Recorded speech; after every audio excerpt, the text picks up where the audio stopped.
If somebody, a member of the public or somebody is kayaking along the edge of the lake and sees, is trying to help look for invasive plants and stuff, the chestnut is really easy to identify. It looks like nothing else, and it's a whorl of leaves all coming out from a center stem, and each leaf is triangular shaped with saw teeth on the side. There's no other floating leaf plant. I mean, the lilies have oval or big round single leaves, but the chestnut has the center stem and they all radiate around it, and they're sawtooth.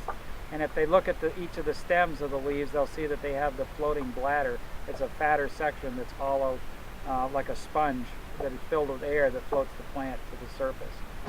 And you see those are the floating bladders that keep it on the surface. Those are full of air. It's kind of like foam. It's just like a sponge with air pockets. The chestnut can grow approximately to 12 feet. The stem, can grow up from about 12 feet. One seed and one stem, they're able to produce up to 15 rosettes on the surface. The rosette is one stem that comes up with the leaves around it.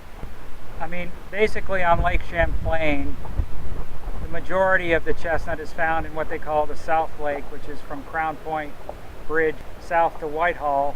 That was one of the majority areas. North of the bridge in the Broad Lake, actually on the Vermont side, all the way up into almost Charlotte, there were some harvestable beds of chestnut. And then up in the Missisquoi area at the northern end of Lake Champlain, there in Missisquoi Bay and in some of the U.S. Fish and Wildlife wetlands, they've also found chestnut in those areas. As well as in Lake Champlain, some of the larger lakes that have had a lot of boat usage have also had chestnut infestations. Some chestnut was found in Lake Bomazene a number of years ago, but it's been controlled. We haven't found any for at least 5 years.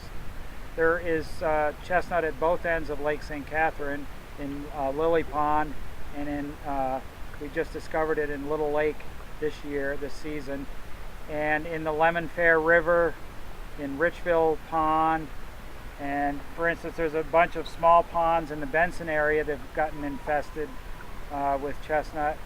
There is a couple of bays on the other side of railroad tracks in New York that have not been able to be dealt with because they're solid chestnut. There's no way to get a harvester in there, and they've been choked solid for the last 10 or 15 years, and hand pulling would not be effective there because the chestnut grows approximately 20 to 30 tons to the acre, and you just can't hand pull that amount with people in kayaks and stuff like that. It just would take way too long.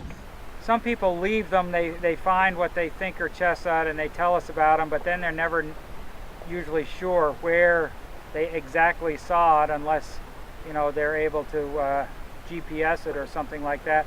I like it if they think for sure they see chestnut and it's triangular leaves with saw teeth. I would like it if they pull them all gently, because sometimes with the seeds, if the plants are really mature and the seeds are mature, they might drop.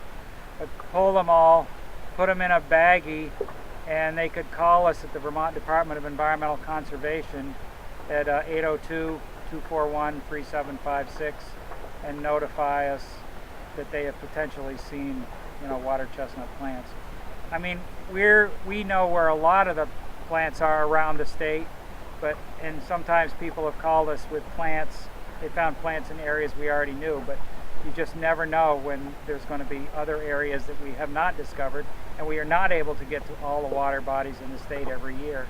So it would be very helpful if the public would assist in trying to discover these invasive plants of any type.